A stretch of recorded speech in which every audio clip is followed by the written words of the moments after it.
Here Comes Everybody is supposed to be a very welcoming thing. That's why I chose this title, and I really wanted the beings to feel welcoming and something that you could see from the park or from down below and look at and come towards and past and maybe lead you into the museum or just maybe lead you through the space.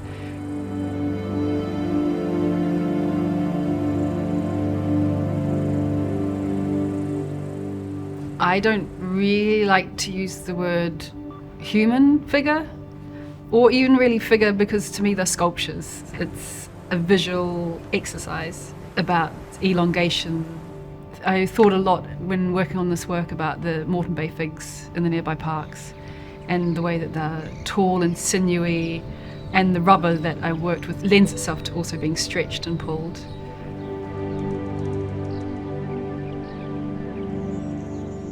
I want them to be futuristic and past, confusing. I think maybe the reason why they're blue and purple is so they feel a little bit alien.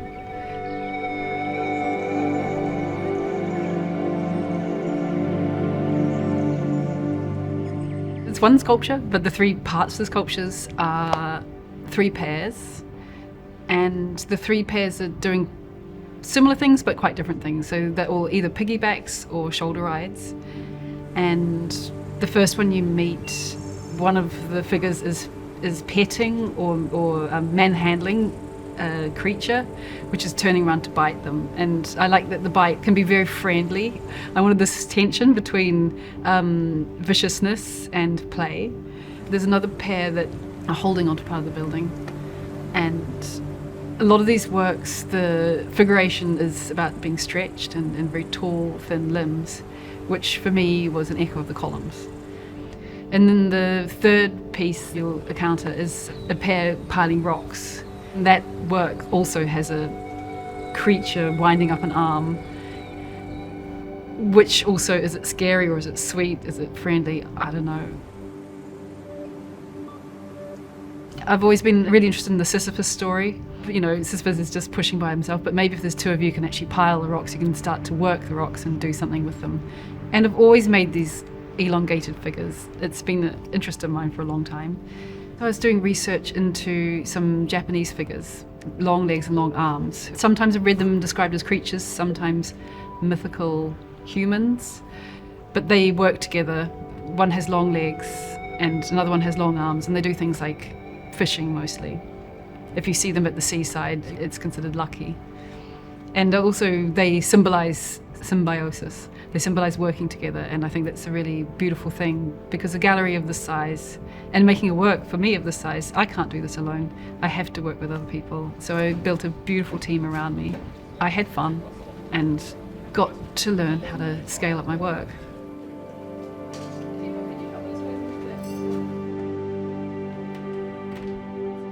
Can anyone reach that? Can you reach that?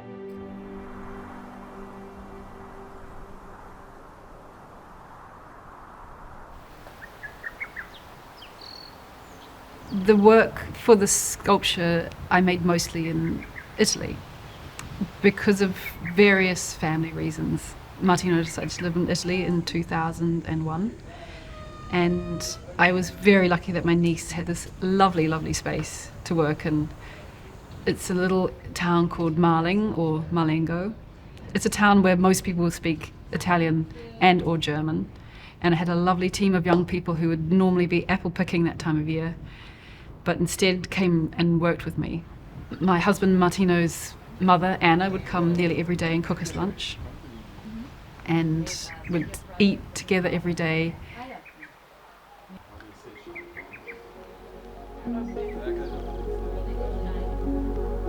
Around 15 years ago, I went to Belém in Brazil on an artist residency, and I went to a craft market and met a man with the most exquisite small figurines and models, beautiful, beautiful sculptures, and I was like, what is this material? He couldn't, unfortunately, speak any English, and I could not speak any Portuguese, but somehow it was arranged that I was going to come out to his studio and he was going to teach me how to work with this rubber. Since that time, every year or two, I buy increasingly large blocks of Balata from him.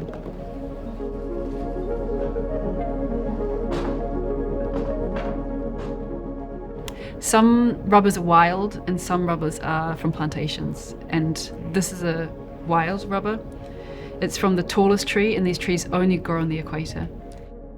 It takes so many man hours and so many tree hours and growing hours to make this stuff. And it's very lively. Another nice thing is it's reusable. If I drop a little bit, I'll always collect it and put it back with the rest of the rubber. I had enough to maybe do the skin of 1.5 of the sculptures. So once one was made, I started getting that one cast, and then I could reuse the skin. So I'd pull it off again, reheat it, and rework that rubber. And I really like to work with this wild rubber because the trees are safe. If they're correctly harvested every 4 years, there's a full recovery, and it gives a really good reason to keep that patch of forest.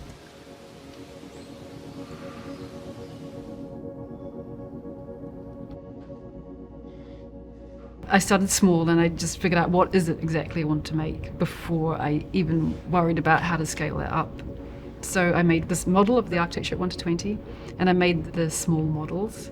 And then when I started to feel more sure about the shapes and the design, I contacted Arup engineers in London and had them have a look at it for me and just say, in terms of sense, can this stand up? Will it be strong enough? And after that, I worked in 1:5. That comes up to about my shoulder. I made a thin armature in steel. Those works were made in rubber. So I really could get the feel of like, can these forms work well with that material?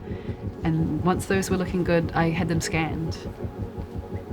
I had a 3D rendering on the computer. So that could then be dropped into the architectural model, really start to play with the placement, which I was also doing in tandem with my models in 1:20, and then send that to the engineers too, so they could work out what the weight would be. And then I could get the whole thing scaled up and cut in a recyclable foam at 1:1. In a truck came back some really large bits of foam, the same size but with 1 centimetre taken off the whole thing, so I could put my rubber skin on. So then I had these big foam pieces in parts, so you know there might be a hand, half an arm, shoulder, legs, feet. I'd rework them a little bit with a knife and then cover with the rubber. Okay, someone start making more and I get this on. When Darlindo sends me the rubber from Brazil, he sends me big, I call them cow pats. The kind of large, quite heavy pieces of rubber, and we had a few machetes and some speck knives. Speck is a kind of prosciutto from the north of Italy. And we'd manhandle the rubber and cut it into some smaller pieces. And I bought some caterers' bain maries. Overnight would soak the hard rubber in cold water, and then in the morning very, very slowly bring that up to temperature. If you throw a piece of rubber straight from cold into hot water, it will immediately oxidize and get very sticky and actually really, really ruin the rubber. So we have to be very careful with this process of soaking, cooling, and then slowly bringing that temperature up. So there's a lot of waiting. And then very, very frantic working. When it's heated and malleable, it's hot and it's very malleable. There's nothing in between it as a solid state and its very malleable state. So I can't pick it up and move it on my own. There's usually need 4 hands or 6 hands or 8 hands. So I work with a lot of people. So once we had these little pieces hot, we could put them on big tables, roll it out and make surfaces of rubber.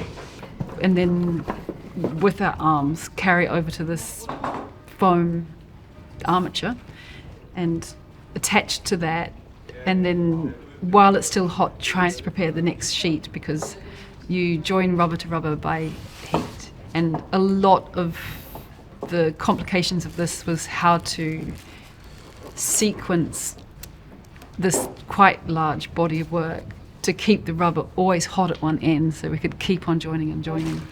There were lots of mugs of hot water going everywhere, and then we would have also hoses trying to cool other areas. An extremely funny and collaborative system.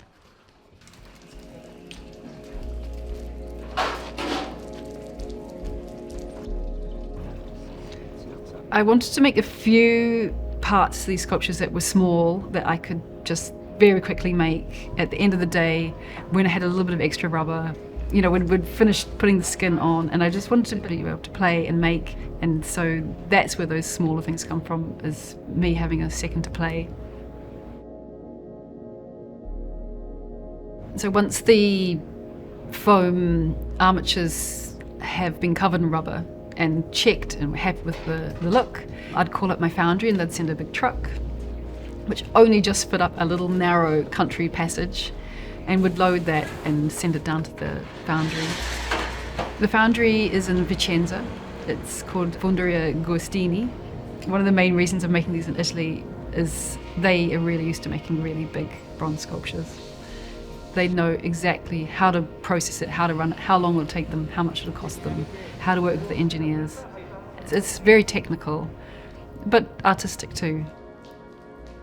The foundry then carefully cut it into appropriate sized pieces and cast into wax. They're absolute experts with that. So once we have the one-to-one waxes, which are a thin skin, the skin is then filled with a refractory clay and then sprayed with a refractory clay on the outside. Whatever the shape, it'll end up a big circular column with the top opening like this, made of wax. And then you take these big columns and you put them to a very, very, very large kiln. And this kiln heats up and all the wax all pours out. You have this void at the top where you're going to pour the bronze down into, and that's going to feed where that skin of wax was. Then that cylinder is going to be taken out of the kiln and put into a pit. That pit is then filled with sand, which is compacted around these columns. And then the furnace is lit, the bronze is melted, and a big crucible is filled with bronze. And then two men either side will pour the bronze expertly, I don't know how they do it so beautifully, straight down these holes. And as soon as that one's full, they do the next. That cools down, I think, quite quickly. Maybe the next day, the bottom of the pool will lift and this big sandy thing will emerge. And as soon as they vibrate it, the sand will fall down. You'll have these columns. They'll get pulled up then by a crane and people will whack them with hammers, and all that will just crumble away, and then inside is the bronze. It's very noisy, very dirty, and very exciting.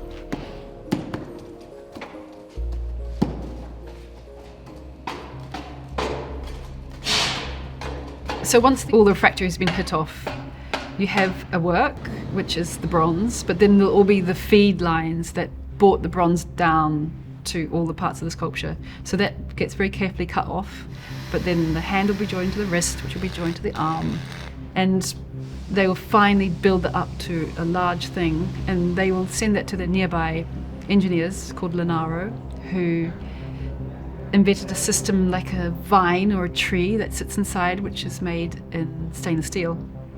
So once that was all put together, partly at the engineers next door and then partly at the foundry, that's when Massimo started his enormous job of doing the patina.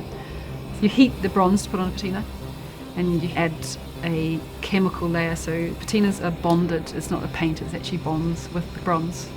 So there's, I think, usually 3 layers of colour on these, and then a spray of wax. So the wax seals it and protects it.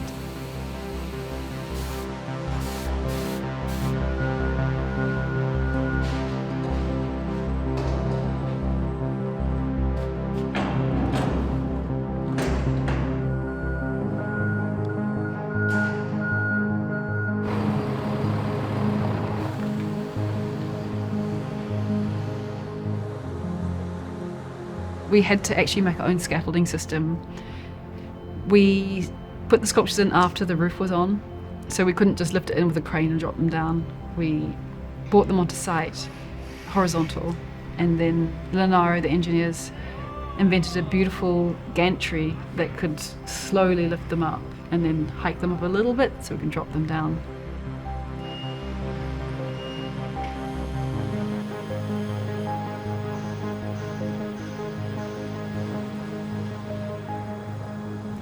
The work here I wanted to be very interactive, and I wish that all people could touch all of my work, but I was really happy that this works in bronze, because we know that bronze is really tough.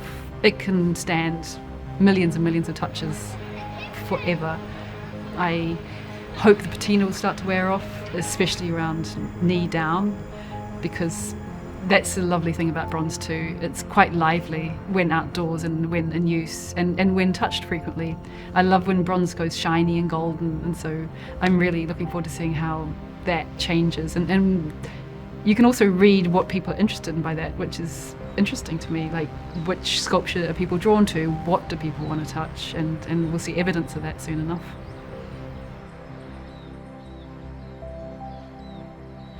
A lot of people have been asking me about how I feel now they're up, and I don't know what to say. I like to see them, and I feel like they're very strange and very awkward, and these are things that I like my sculptures to look like. But because it's so collaborative, I can't feel like they're mine, which I like. I feel like they're now Sydney's,